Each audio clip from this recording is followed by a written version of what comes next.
Ouh là là là là là là là là là là là là, j'en étais sûr, vous êtes déjà là. Pardon, je suis désolé, je suis un petit peu en retard. Il y avait un monde pas possible sur la route pour venir jusqu'à KTO. Et vous savez ce que c'est dans les grandes villes? La circulation, c'est un peu la croix et la bannière. Alors, bonjour d'abord, et puis merci d'être là. Et le programme d'aujourd'hui, ça va être justement de découvrir l'origine de l'expression « c'est la croix et la bannière » qui qualifie la complexité d'une situation.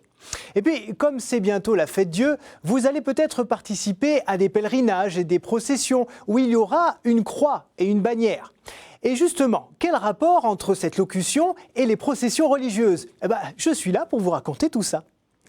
Au Moyen-Âge, une bannière est un terme de droit féodal qui désigne une enseigne sous laquelle marchent ceux qui doivent le service militaire à leur seigneur. Vous savez, quand ils convoquent le ban et l'arrière-ban. Et petit à petit, cette bannière qualifie également l'étendard d'une corporation, d'une confrérie religieuse ou d'une paroisse. Et à cette époque où la foi fait partie intégrante du quotidien, des processions étaient organisées à de très nombreuses occasions. Pour les grandes fêtes liturgiques, bien évidemment, dans le cadre des rogations, ces 3 jours de prière avant l'Ascension pour la protection des cultures, mais aussi pour honorer les saints patrons de chaque ville ou village.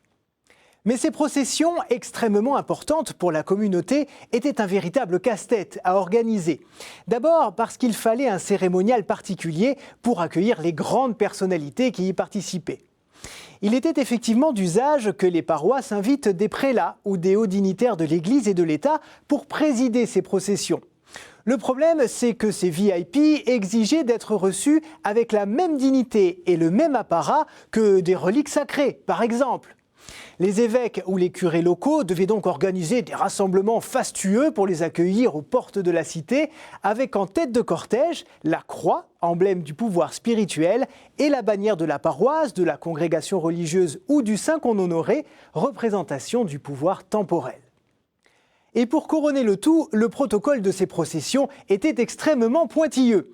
Il existait une procédure de 7 pages à appliquer pendant ces processions, sous peine d'incidents diplomatiques avec les dignitaires de l'Église ou le seigneur du lieu.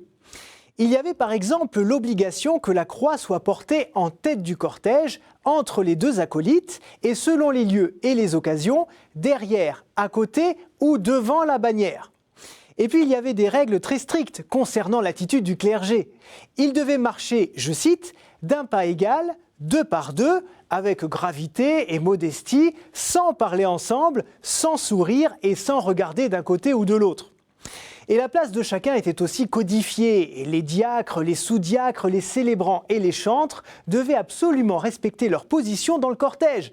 Position qui dépendait du caractère plus ou moins solennel de la procession. Vous voyez, c'est pas du tout compliqué cette affaire-là. Et pour finir, il y avait également une liste des habits et des couleurs liturgiques à porter selon sa fonction. Alors, vous imaginez un peu pour un curé de paroisse ce que ça devait représenter comme travail d'organisation et puis comme stress aussi, pour gérer les égos de chacun et faire en sorte qu'il n'y ait aucune entorse au protocole. Du coup, une première expression est apparue pour qualifier la difficulté d'obtenir le consentement ou la satisfaction de quelqu'un, c'était « il faut la croix et la bannière », en rapport bien sûr avec tout ce décorum qu'il fallait mettre en place pour accueillir les prélats et les dignitaires de l'Église.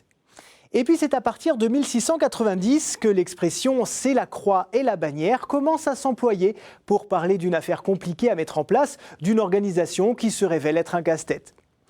Voilà, c'était l'origine de la croix et la bannière, avec l'art et la manière, en espérant que ça n'ait pu que vous plaire, et je vous adresse mes remerciements les plus sincères. Au revoir. Au revoir.